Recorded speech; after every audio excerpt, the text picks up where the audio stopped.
Seigneur Dieu Tout-Puissant, nous bénissons ton nom, nous saluons ta présence au milieu de nous. Sois couronné à jamais. Merci pour tes bontés, merci pour la vie, merci pour ta grâce. Merci pour tous tes oui et bienfaits. Merci Seigneur pour ta protection divine.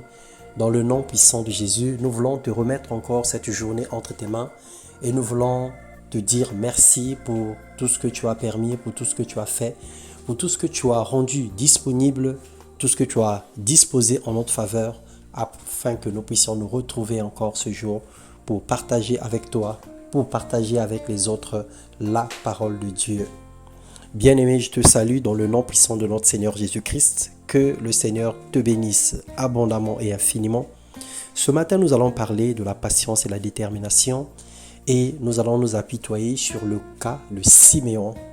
Siméon qui avait attendu la consolation d'Israël, lui qui avait reçu la révélation du Messie et qui est resté patient jusqu'à ce jour. Nous allons lire dans Luc 2, le verset 25 à 30. Nous lirons quelques versets. Et voici, il y avait à Jérusalem un homme appelé Siméon. Cet homme était juste et pieux. Il attendait la consolation d'Israël. Et l'Esprit Saint était sur lui. Il avait été divinement averti par le Saint-Esprit qu'il ne mourrait point avant d'avoir vu le Christ du Seigneur. Il le reçut dans ses bras, bénit Dieu et dit: Maintenant Seigneur, tu laisses ton serviteur s'en aller en paix, selon ta parole, car mes yeux ont vu ton salut. Siméon était un homme dont parle peu la Bible, mais il fut un modèle dans la patience et la persévérance. Il n'a pas renoncé à croire, il n'a pas cessé d'espérer, il a attendu et il fut exaucé.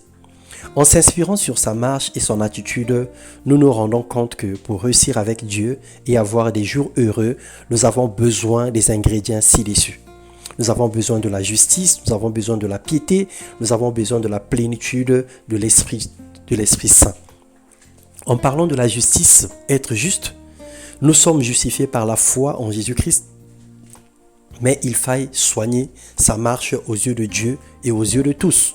Nous avons besoin d'avoir une bonne conduite. Et c'est dans ce sens-là que nous parlerons de la justice, selon Romains 3,20 et Matthieu 6,33.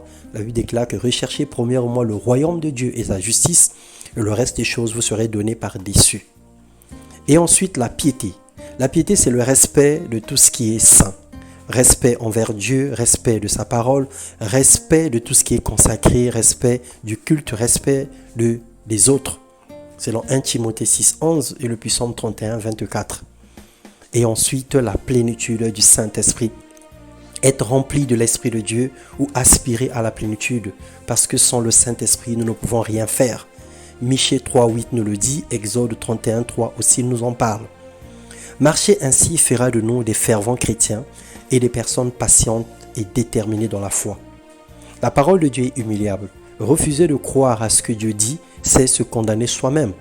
Sans détermination, sans patience, à toute épreuve, nous ne connaîtrons jamais la maturité.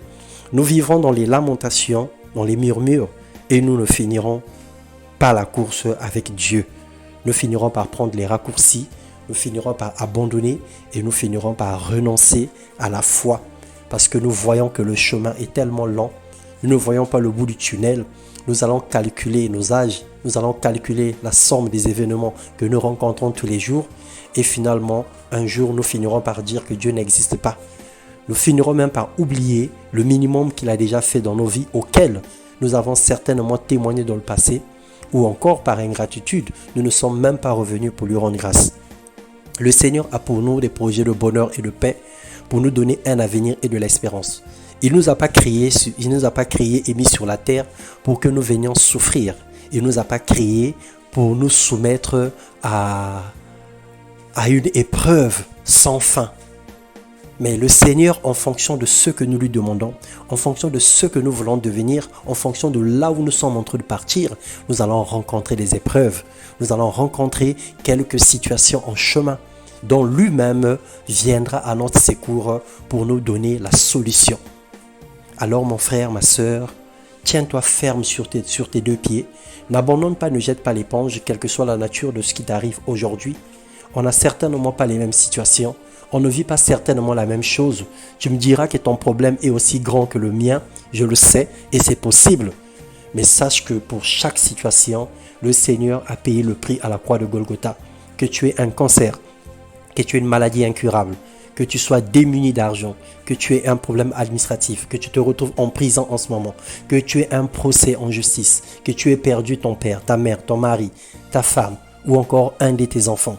La grâce du Seigneur est sur nous. Toi qui es vivant, tu n'es pas meilleur que ceux qui sont morts. Et si le Seigneur a jugé bon de te renouveler le souffle de vie, c'est parce qu'il veut que tu fasses quelque chose pour lui. C'est parce qu'il veut que tu puisses atteindre un autre niveau. Toi que le Seigneur a fait la grâce d'écouter ce message, c'est parce que le Seigneur voulait relever ta vie et te donner un nouveau souffle et une énergie nouvelle.